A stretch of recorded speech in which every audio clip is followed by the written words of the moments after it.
ఈ ఉగాది నుండైనా కోటీశ్వర్లవ్వాలనే కలను నెరవేర్చుకోండి. వెంటనే జేకేఆర్ గురువు గారికి కాల్ చేసి అపాయింట్మెంట్ తీసుకోండి. వెల్కమ్ టు సుమంటి నేను మీ సుమంటి వినాగ్.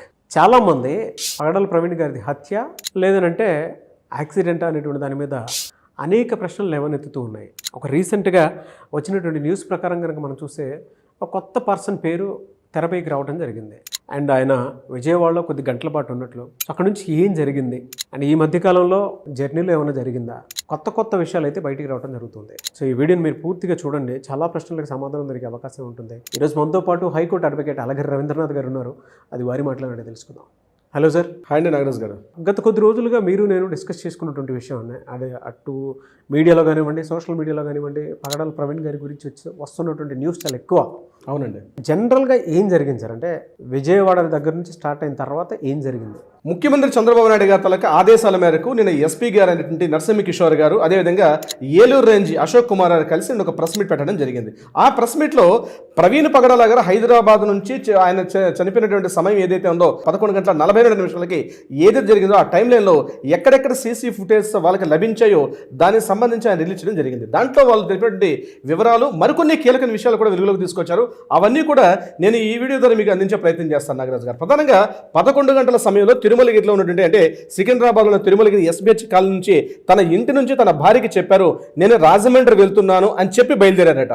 ముఖ్యంగా ఈ విషయాలు అంటే రీసెంట్గా ప్రవీణ్ పగడాల గారి మీద ఒక థ్రెట్ ఉందని చెప్పేసి ఆయన బయలుదేరే సమయం కానీ ఎక్కడికి వెళ్తున్నాను ఏ విషయం మీద క్లియర్గా ఇన్ఫర్మేషన్ లేకుండా చాలా సందర్భాల్లో ఆయన కొంత గోప్యత పాటించారు అని మాత్రం తెలిసింది. ఇందులో 11 గంటల సమయంలో ఆయన రాజమండ్రి వెళ్తున్నానని చెప్పి తన భార్యకి చెప్పి ఇక్కడ నుంచి రాజమండ్రి వెళ్ళారు. రాజమండ్రిలో ఒక 2 వ్యక్తులను కలవడానికి వెళ్ళారు. ఆ పేర్లు కూడా మీకు చివరిలో చెప్పే ప్రయత్నం చేస్తాను. ఈయన 11 గంటల బయలుదేరిన తర్వాత విజయవాడ నేషనల్ హైవేలో నుండి పంతంగి టోల్ గేట్ దగ్గర మధ్యాహ్నం 1:29 ఈయన అక్కడ క్రాస్ చేస్తూ కనిపించారు. పంతంగి టోల్ గేట్ దగ్గర సీసీ ఫుటేజ్. తర్వాత పంతంగి తర్వాత కొర్లపాడు టోల్ గేట్ దగ్గర మధ్యాహ్నం 2:15 వచ్చేసారు. అది దాటిన తర్వాత చిల్లకల్లు టోల్ గేట్ వస్తుంది జంగారెడ్డిగూడెం దగ్గర. ఆ చిల్లకల్లు టోల్ గేట్ దగ్గర మధ్యాహ్నం 3:31 దాన్ని క్రాస్ చేస్తూ కనిపించారు. ఆ తర్వాత విజయవాడ ఎంట్రన్స్ ఉన్నటువంటి నందిగామ, అదే మనకి ఎన్టీఆర్ జిల్లా అంటారు, ఆ నందిగామ దగ్గర కేసర టోల్ గేట్ దగ్గర 4:07 4:07 ఆ టైంకి అక్కడ 4:07 క్రాస్ చేస్తూ ఉన్నారు. ఇక్కడ వరకు దృశ్యాలు క్లియర్గా కనిపిస్తున్నారు. డే టైం కాబట్టి ఆ లైటింగ్లో కూడా సీసీ ఫుటేజ్లో క్లియర్గా కనిపిస్తున్నారు ప్రవీణ్ పగడాల గారు టైం టు టైం లైన్ ప్రకారం. తర్వాత విజయవాడకి 4:15 రీచ్ అయ్యారు. ఇక్కడ నుంచి కొంత డౌట్ఫుల్గా రైజ్ అవుతుంది. 4:15 రీచ్ అయిన తర్వాత విజయవాడ అవుట్స్కట్స్ అంటే రాజమండ్రికి వెళ్ళే టోల్ గేట్ దగ్గర మనకి పొట్టిపాడు టోల్ గేట్ అని వస్తుంది. ఆ ఊరి పేరు ఆ పొట్టిపాడు టోల్ గేట్. అక్కడ ఆ పొట్టిపాడు టోల్ గేట్ దగ్గర 9:15 రావడం జరిగింది. అంటే 4:15 విజయవాడ రీచ్ అయినటువంటి వ్యక్తి రాత్రి 9:15 మరలా అక్కడ టోల్ గేట్లో కనిపించడం జరిగింది. అంటే 4:15 నుంచి రాత్రి 9:15 వరకు ఉన్నటువంటి ఈ 5 గంటల సమయంలో విజయవాడలో ఈయన ఎవరెవరిని కలిశారు, ఏ వ్యక్తులను కలిశారు, ఏ చర్చలకని వెళ్ళారా, ఎవరితో మాట్లాడడం జరిగిందా, ఏమి జరిగింది, ఈ 5 గంటల పాటు ఉన్నటువంటి ఈ మిస్టరీ కానీ మనకి క్లియర్ అయితే మొత్తం ఎపిసోడ్ మొత్తం కూడా క్లియర్ చేసే అవకాశం ఉంటుంది. ఆ దర్యాప్తు పనులను పోలీసులు కూడా ఉండడం జరిగింది. 9:15 పొట్టిపాడు టోల్ గేట్ దాటిన తర్వాత ఆయన మళ్ళీ నల్లజర్ల దాటారు. నల్లజర్ల నుంచి కొవ్వూరు దగ్గర 11:31 వచ్చారు. అయితే ఇక్కడ డౌట్ మీకు నేను చెప్పే ప్రయత్నం చేస్తాను. ఈయన సాయంత్రం 9:15 పొట్టిపాడు ఈ టోల్ గేట్ దాటుతున్న దగ్గర అప్పటికే హెడ్ లైట్ పనిచేయడం లేదు. ఇది గుర్తుపెట్టుకోవాలి. సీసీ ఫుటేజ్లో ఆయన అప్పటికే ఇండికేటర్లు వేస్తున్నారు. అంటే డౌట్ ఏమొస్తుంది, 9:15 పొట్టిపాడు దగ్గరే ఉన్నప్పుడే ఈయన హెడ్ లైట్స్ అయితే 9 నుంచి 2:30 గంటల పాటు ఆయన ఓన్లీ ఇండికేటర్ లైట్స్ మీద జర్నీ చేసి ఉంటారా? ఇది ఫస్ట్ క్వశ్చన్ నెంబర్ 1. అంటే ఈ 2 గంటల పాటు ఆయన ఇండికేటర్ లైట్స్ మీదే ఈయన పొట్టిపాడు దాటుకుంటూ ముందుకెళ్ళిన తర్వాత అక్కడ నుంచి మనకి నల్లజర్ల మీదుగా మనకి కొవ్వూరు రీచ్ అవడానికి 2 గంటల సమయం పడితే ఈ 2 గంటల పాటు ఇండికేటర్స్ మీదే ఆయన జర్నీ చేశారా?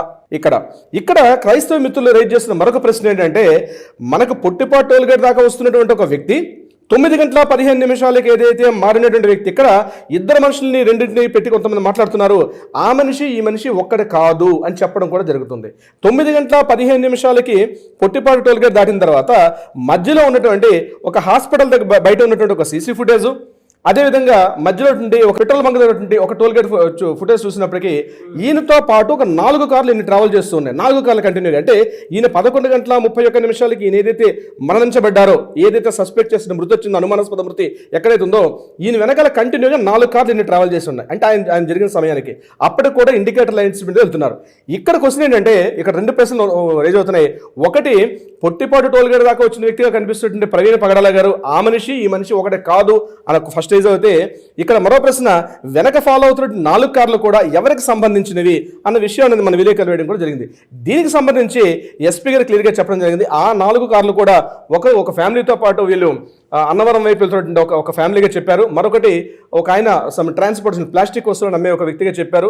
మరొక వ్యక్తి కూడా దీనికి సంబంధించిన వ్యక్తి. ఈ 4 కార్లకి ఇక్కడ జరిగిన మృతికి ఉన్నటువంటి వ్యక్తికి సంబంధించింది కాదు. కానీ ఏదైతే రాజమండ్రి ఆ 4th బ్రిడ్జ్ ఎక్కే ముందుగా ఒక కారు ఐడెంటిఫై చేశారు. ఇండికేటర్ లైట్స్ వేస్తూ ఉన్నటువంటి వ్యక్తిని గుర్తించడం జరిగింది. కానీ ఇండికేటర్ లైట్స్ వేస్తూ ఈ టైంలో వెళ్ళడం మంచిది కాదని చెప్పి ఆయన చెప్దాం అనుకునేసరికల్లా ఆయన చాలా ఫాస్ట్గా తమ కార్ని క్రాస్ చేసి వెళ్ళిపోవడం వల్ల మేము ముందే దిగిపోయాం, మేము మా దర్యాప్తులో ఒక వ్యక్తి మాట్లాడడం జరిగిందని చెప్పి ఎస్పీ గారు ఒక విషయం కూడా చెప్పడం జరిగింది.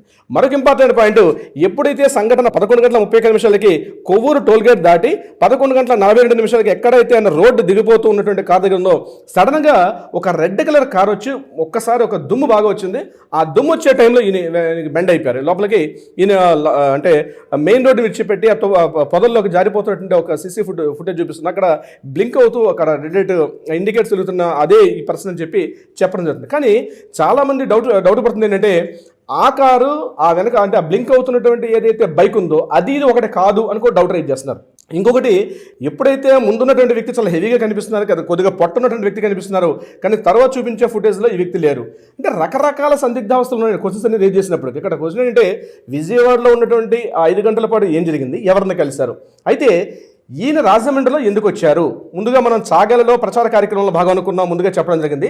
చాగల్లో ప్రచారానికి వెళ్ళే ముందుగా రాజమండ్రి దివాంచెరు లాలాచెరు దగ్గర ఉంటే అక్కడ ఉన్నటువంటి నామవరం ఉన్నటువంటి ప్రాంతంలో ఈయన ఒక రియల్ ఎస్టేట్ వెంచర్లో ఈయన ఒక ప్లాట్ కొన్నారు. ఒక సుమారుగా ఒక గజం కొన్ని గజాల ప్లాట్ కొన్నారు. అందులో ఆకాష్ అండ్ జాన్ అనేటువంటి 2 వ్యక్తులు. జాన్ అనే వ్యక్తి వెల్డింగ్ చేసే పనిలో ఉంటారు. ఆకాష్ అనే వ్యక్తి రియల్ ఎస్టేట్లో ప్లాట్లు అమ్మే ఒక రియల్ ఎస్టేట్ ఏజెంట్. ఎందుకు కొనంటే ఈ ప్రాపర్టీ తమ అమ్మాయి పేరు మీద ఈ ప్రాపర్టీ కొన్నారని, ఇక్కడ ఒక చర్చ్ నిర్మించే పనిలో ఇద్దరిని కలిసే పనిలో వీళ్ళు ముందుగా నామవరాన్ని కలిసి అక్కడి నుంచి చాగలు వెళ్ళే పనులు ఉన్నారని చెప్పి ఒక రివీల్ చేయడం జరిగింది. ఈ విషయానికి సంబంధించి పోలీసులు కూడా వీళ్ళ మిసెస్ని మాట్లాడారు, వీళ్ళ మేనత్త గారిని మాట్లాడారు, అదేవిధంగా వీళ్ళ మదర్, వైఫ్, వీళ్ళ మేనత్త, వీళ్ళ ముగ్గురిని కూడా మాట్లాడడం జరిగింది. వీళ్ళ ముగ్గురితో మాట్లాడి ఈ రామ్మోహన్ అనే వ్యక్తి మనం లాస్ట్ వీడియోలో కూడా మాట్లాడాం. అంటే ముందుగా ఈ సంఘటన జరగడానికి ముందుగా రామ్మోహన్ ఆర్జేవై అనేటువంటి పేరు కనిపించింది. వారి గురించి మాట్లాడినప్పటికీ ఈ రామ్మోహన్ ఆర్జేవై అనే వ్యక్తి ప్రతిసారి ఈయన ప్రవీణ్ పగడాల మన రాజమండ్రి వచ్చేటప్పుడు ఈయనకు వసతి, ఈయనకి అకామిడేషన్స్ అవన్నీ చూసేవారు. కానీ ఇప్పుడు వస్తున్నటువంటి ఈ కార్యక్రమంలో మాత్రం రామ్మోహన్ గారి గురించి మాత్రం ఈ విషయం తెలియదట, అది చెప్పడం జరిగింది. అయితే రామ్మోహన్ గారు పదే కాల్ చేస్తున్నప్పుడు కూడా ఆయన కాల్ మాత్రం లిఫ్ట్ చేయాలి. అక్కడ మిస్డ్ కాల్ కనిపించింది. ఆ మిస్డ్ కాల్ కనిపించగానే లిఫ్ట్ చేశారు. ఈయన తమ్మి పెట్టి ఓపెన్ చేశారు. ఓపెన్ చేసిన తర్వాత మాట్లాడడం జరిగింది. ఈయన ఆ యొక్క మృతదేహాన్ని గుర్తుపెట్టే పని చేశారు రామ్మోహన్ గారు మాత్రమే. ఇది యాక్చువల్గా ఇవన్నీ కూడా లింకులు లేనటువంటి ప్రశ్నలు, అంటే సమాధానం దొరకని ప్రశ్నలుగా ఉన్నాయి ఇవన్నీ కూడా. నాగరాజు గారు, సంఘటన జరిగింది, సీసీటీవీ ఫుటేజ్ మనం మాట్లాడారు, కానీ మనకి సమాధానం దొరకని ప్రశ్నలు ఏంటంటే, రామ్మోహన్ గారు రావులపాలెంలో ఉన్నటువంటి చర్చికి సంబంధించిన యాక్టివిటీస్ అన్ని చూస్తూ ఉంటారు.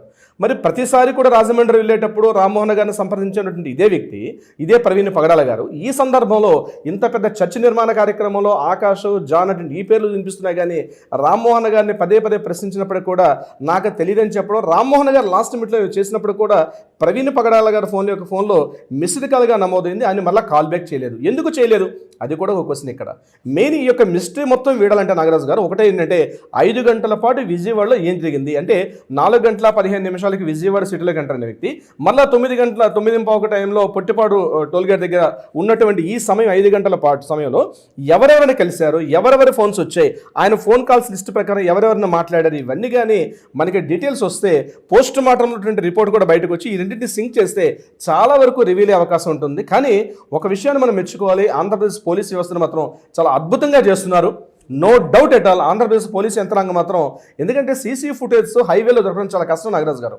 మిగిలిన ఇంట్లో కానీ లేకపోతే మన వీధుల్లో దొరికిన సీసీ ఫుటేజ్ హైవేలో దొరకడం చాలా కష్టం. అంటే ఓన్లీ టోల్ గేట్లో ఉన్నటువంటి హైవేలు కానీ దాబాల్లో ఉన్నటువంటి సీసీ కెమెరాస్ ఫుటేజ్ తీసుకోవాలి తప్పించి మనకి నేషనల్ హైవేలో సీసీ ఫుటేజ్ దొరకడం చాలా కష్టం. ఏదో ఒక కొన్ని సెకండ్స్ పాటు ఉన్నటువంటి ఒక వీడియో, పాస్ అయిపోతున్న వీడియో దొరుకుతుంది తప్ప ఎక్కడ ఉన్నటువంటి కంటిన్యూ ఫుల్ లెంగ్త్ వీడియో దొరికే అవకాశం కూడా ఉండదు. ఈయన కంటిన్యూగా ట్రావెల్ చేసుకుంటూ వచ్చారు కాబట్టి విజయవాడలో ఉన్నటువంటి ఈయన సిటీలోకి ఎంటర్ అయిన తర్వాత, అంటే విజయవాడలో కేసర్ దాటి ముందుకు వచ్చినటువంటి నందిగామ దాటిన తర్వాత విజయవాడ టౌన్లో ఉన్నటువంటి సీసీ ఫుటేజ్లు కూడా తీసుకొని అక్కడ కూడా ఎంక్వైరీ చేయగలిగితే ఎక్కడెక్కడ సిటీలో ఎవరైనా కలిశారు, ఏ ప్లేస్లో ఈయన తిరిగారని చూస్తే అప్పట్లోగా ఈ యొక్క విషయాన్ని కొంత వెలుగులోకి వచ్చే అవకాశం అయితే ఉంటుంది.